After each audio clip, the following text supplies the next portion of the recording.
शुभ दिन साथीहरू, हजुरहरू सबैको दिन शुभ रहोस्। आज चाहिँ इन्दिराको भान्सामा यो घुइयाको मसेरा बनाउँदैछु। यो घुइया पनि भन्छन्, हाम्रो यता दाङतिर चाहिँ घुइया भन्छन्।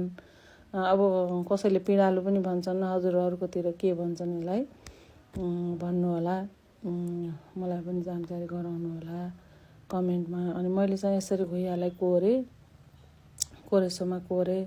एउटा घुइयाको पनि कति धेरै भएनन् साथीहरू। अनि मासको दाल पिसेर यसमा थोरै हिङ राखेर पिसेको।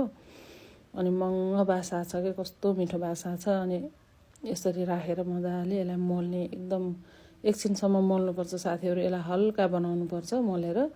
अनि हलुङ्गो भयो भने यो भुट्दाखेरि पनि मङ्ग बासा आउँछ अनि भित्रसम्म पाक्छ कि। मैले चाहिँ यसरी बनाउँछु। अब बनाउनु त धेरैजनाले बनाएर राख्नु भएको देखिन्छ होइन। अनि मलाई पनि यसरी बनाउनु मन लाग्यो। मैले यो घुइया प्युठानबाट मगाएको के, राजा प्युठान जानुभएको थियो अनि घुइया लिएर आउनु है भनेको। प्युठानको घुइया यस्तो मिठो हुने रहेछ नि साथीहरू। पहिला गएको बेलामा 1 किलो लिएर आउनु भएको थियो अनि पछि कस्तो मिठो लाग्यो कि। अनि अस्ति गएको बेलामा लिएर आउनु है भनेको। 5 किलो लिएर आइदिनु भयो। अब 5 किलो घुइया त खाएर सकिन्न साथीहरू। अनि मैले मसेरा बनाएँ। मसेरा बनाएर राख्यो भने त पछिसम्म खाना हुन्छ नि होइन। त्यो भएर अनि यसरी मसेरा बनाएँ साथीहरू। हजुरहरूलाई मसेरा कस्तो लाग्छ?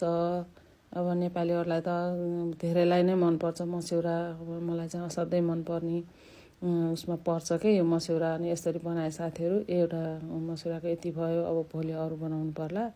अनि अब एक दिन यो बनाएर पनि पकाएर पनि